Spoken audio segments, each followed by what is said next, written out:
Now let's watch and listen to the alleged terrorist negotiator in person of Mr. Gumi. Let's see what he has to say to BBC News on this interview. Negotiate with terror. That word, I don't know where they got it from. It's not in the Bible. It's not in the Quran.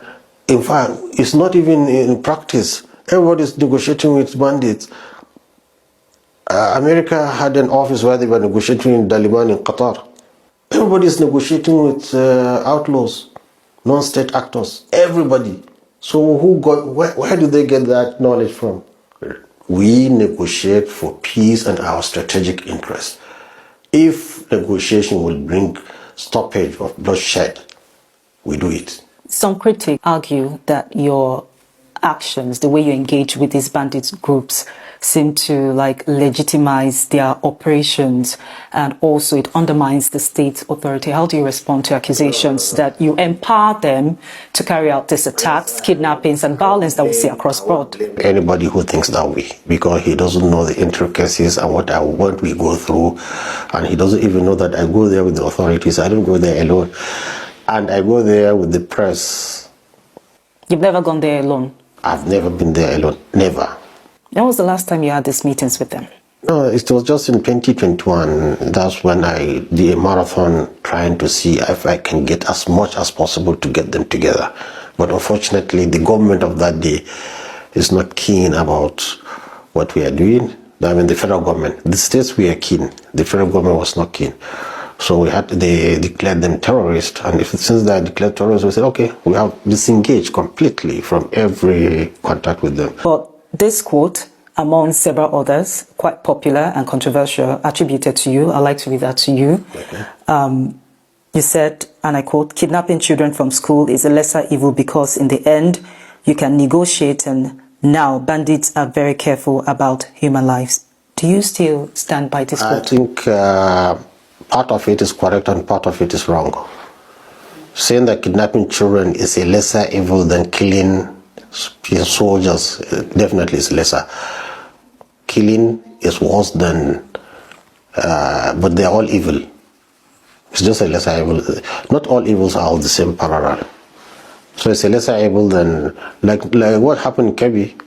They abducted children and they were released. They didn't kill them.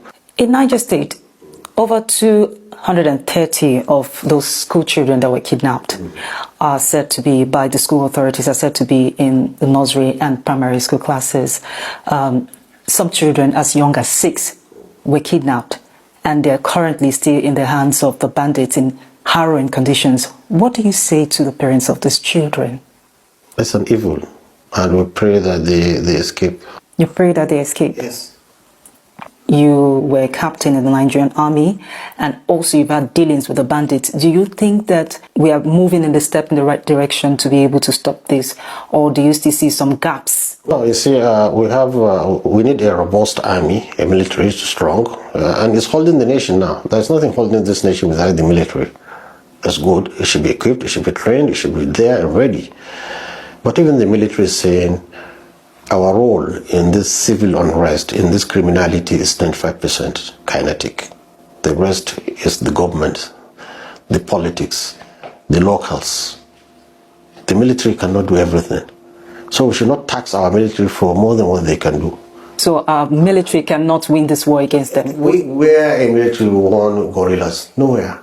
The last time you went into the forest to negotiate, to speak with the bandits, was in 2021, then in 2025, and it seems like this issue has taken a turn for the worst.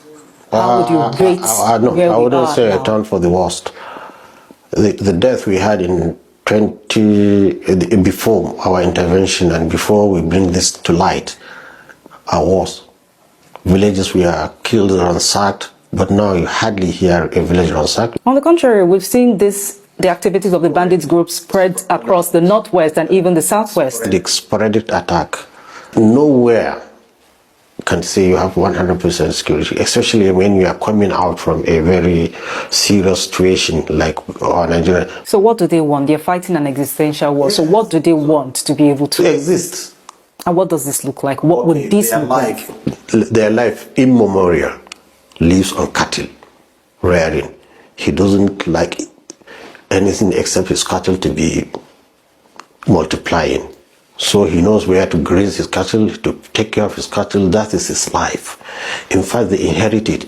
They will tell you, this cow I inherited from my grandfather. And so you believe, from what you've said, you believe that the bandits are mostly Fulanese. You believe that the bandits Mostly the bandits, not the Boko Haram. They are